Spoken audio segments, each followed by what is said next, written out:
All right, joining me today is Sam Creasey, who fights Beno Adamia at Oktagon 67. That fight this Saturday, February 22nd. So, Sam, it's been nearly a full year since you've been in the cage. And I know you're a guy who stays busy, 2, 3 fights a year.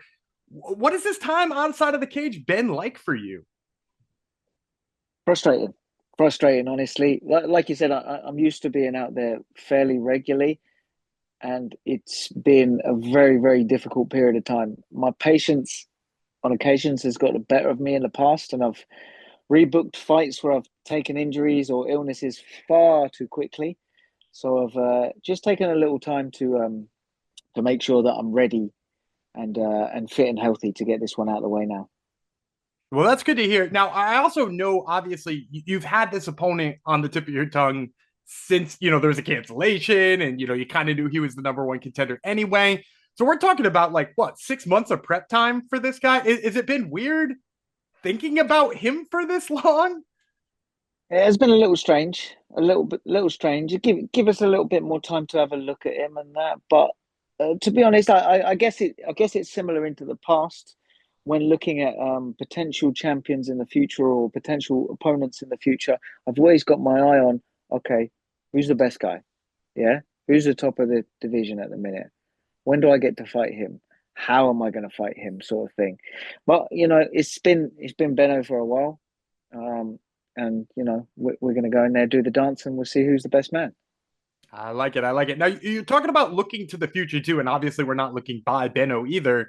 But the Octagon has sort of made a commitment to trying to build out their 125-pound division. They've made some really big signings. I was wondering if we could get your thoughts on, what do you think of the signings they've been making at 125 as they continue to build the division out?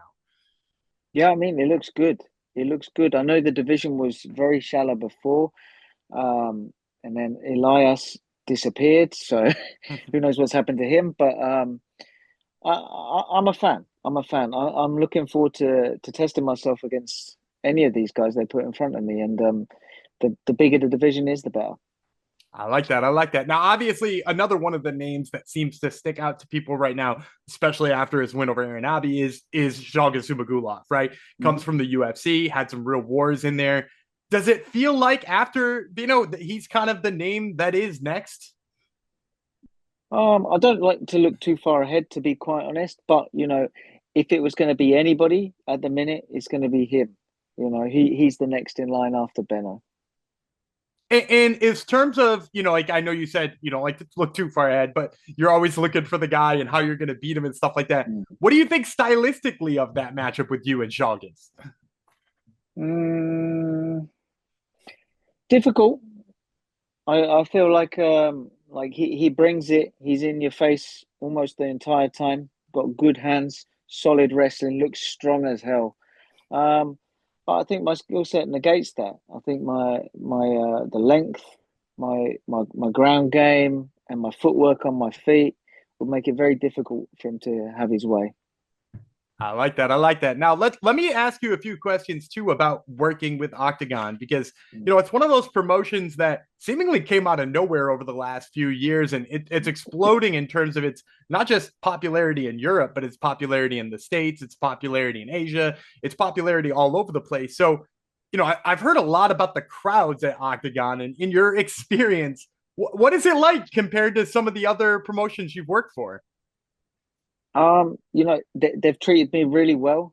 They have treated me really well. It's been very different to where I was previously. The team seems a lot bigger. They seem to bring a hell of a crew with them to go and with the production and the team staff, all of this. Everything's catered for, which is very good. It's very nice.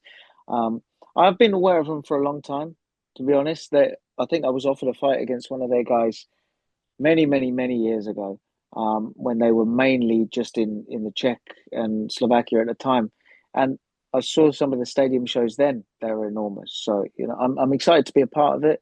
I'm looking forward to getting on one of these big stadium shows and hearing all those fans roar.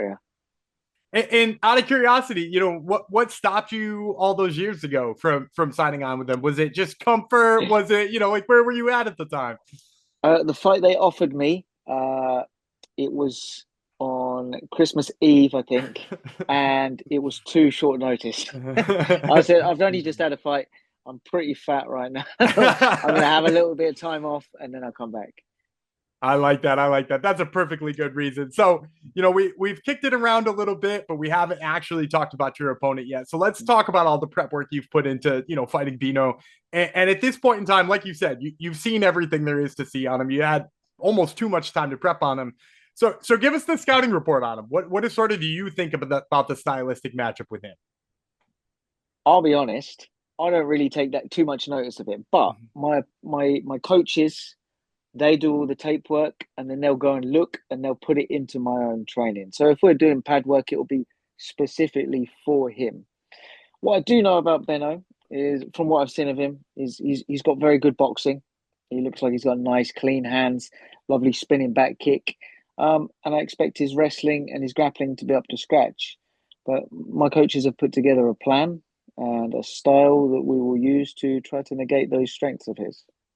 I like that. I like that. Now, usually I like to get a prediction out of my fighters. Can I get one out of you here today? February 22nd. How's this one end? Me with my hand raised. I want to say I'll finish him. He's very tough. I expect it to probably go 5 rounds. But, if there is an opportunity to finish, I'll finish. Awesome. And before I let you go, you kind of had this really long layoff. You're, frustrated not being in the cage. So tell me, perfect 2025. What's that look like for Sam Creasey? How many fights do we see? What are we looking for in terms of this new year? Let's have a look at that. Old me would say, right, I want 5 fights, 5 wins, 5 first round finishes. But I have to be a little bit more careful now. I'm getting older. So let's say we'll have 3 fights this year. We'll come through, no injuries, and my title retained.